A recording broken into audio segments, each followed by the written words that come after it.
Don Quixote. Miguel de Cervantes. Translated by John Ormsby. Chapter 1. Which treats of the character and pursuits of the famous gentleman Don Quixote of La Mancha.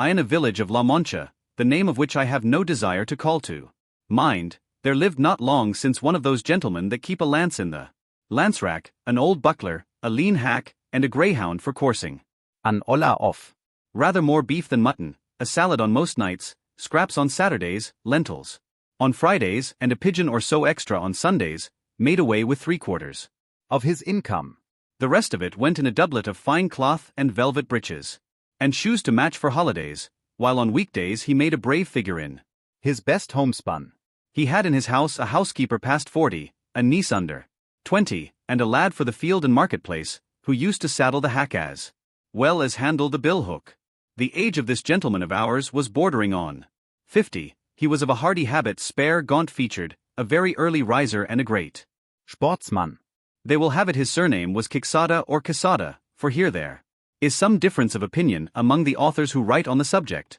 although from reasonable conjectures it seems plain that he was called Quixana. This, however, is of but little importance to our tale. It will be enough not to stray a hair's breadth from the truth in the telling of it. You must know, then, that the above-named gentleman, whenever he was at leisure, which was mostly all the year round, gave himself up to reading books of chivalry with such ardor and avidity that he almost entirely neglected the pursuit of his field sports, and even the management of his property, and to such a pitch did his eagerness and infatuation go that he sold many an acre of tillage land to buy books of chivalry to read, and brought home as many of them as he could get. But of all there were none he liked so well as those of the famous Feliciano de Silva's composition, for their lucidity of style and complicated conceits were as pearls in his sight, particularly when in his reading he came upon courtships and cartels, where he often found passages like the reason of the unreason with which my reason is afflicted so weakens my reason that with reason I murmur at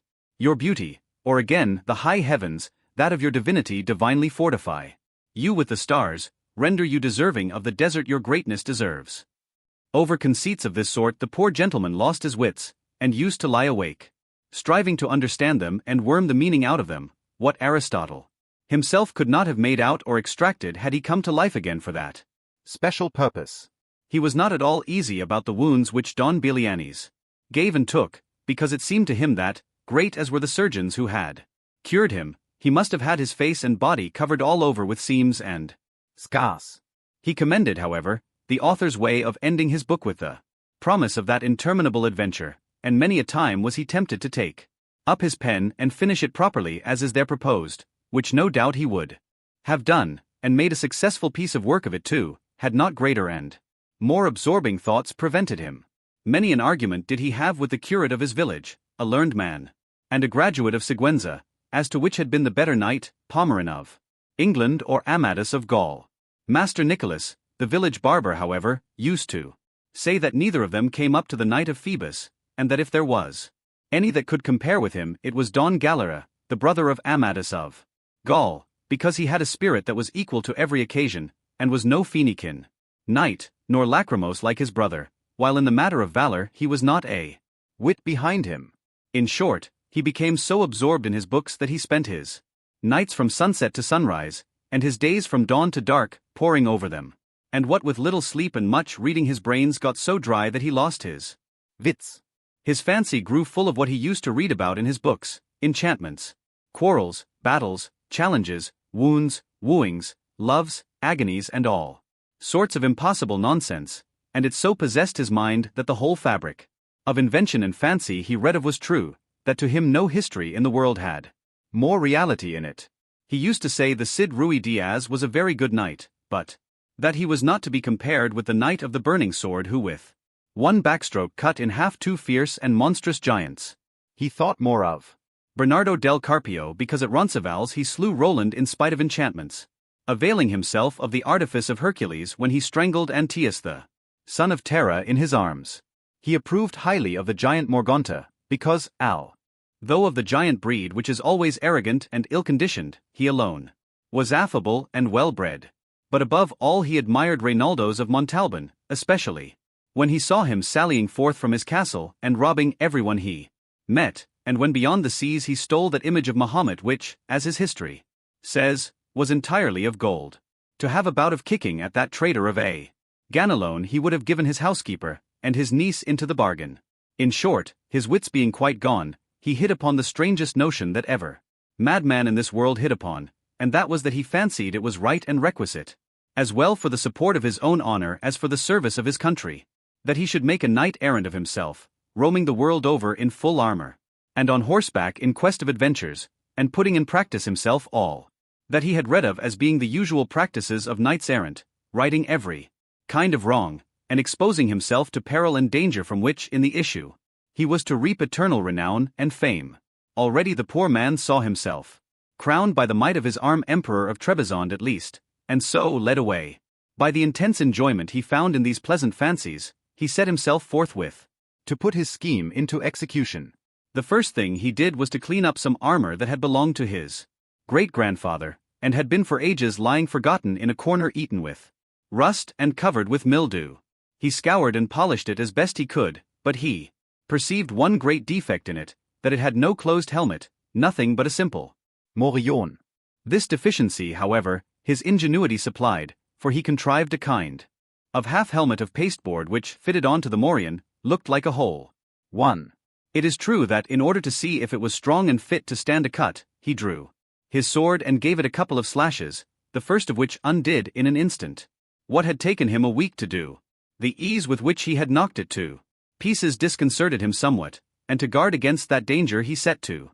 work again, fixing bars of iron on the inside until he was satisfied with its strength, and then, not caring to try any more experiments with it, he passed it and adopted it as a helmet of the most perfect construction. He next proceeded to inspect his hack, which, with more quartos than a reel, and more blemishes than the steed of Ganila, that tantum pellis et ossifute, surpassed in his eyes the Bucephalus of Alexander or the Babieca of the Cid. 4. Days were spent in thinking what name to give him, because, as he said to himself, it was not right that a horse belonging to a knight so famous, and one with such merits of his own, should be without some distinctive name, and he strove to adapt it so as to indicate what he had been before belonging to a knight-errant, and what he then was, for it was only reasonable that, his master taking a new character, he should take a new name, and that it should be a distinguished and full-sounding one, befitting the new order and calling he was about to follow. And so, after having composed, struck out, rejected, added to, unmade and remade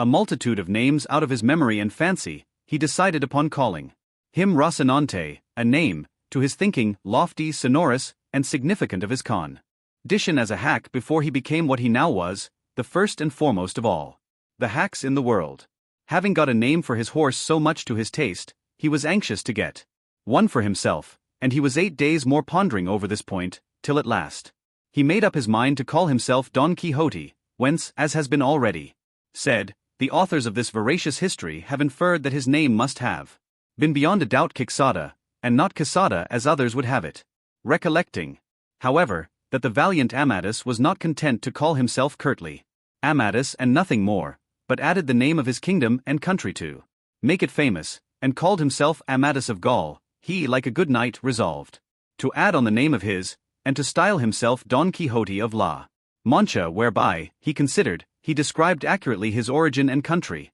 and did honor to it in taking his surname from it. So then, his armor being furbished, his morion turned into a helmet, his hack christened, and he himself confirmed, he came to the conclusion that nothing more was needed now but to look out for a lady to be in love with, for a knight-errant without love was like a tree without leaves or fruit, or a body without a soul. As he said to himself, if, for my sins or by my good fortune, I come across some giant hereabouts, a common occurrence with knights-errant, and overthrow him in one onslaught, or cleave him asunder to the waist, or in short vanquish and subdue him, will it not be well to have someone I may send him to as a present, that he may come in and fall on his knees before my sweet lady, and in a humble, submissive voice say, I am the giant Caraculiambro, lord of the island of Malandrania, vanquished in single combat by the never sufficiently extolled knight Don Quixote of La Mancha, who has commanded me to present myself before your grace, that your highness dispose of me at your pleasure?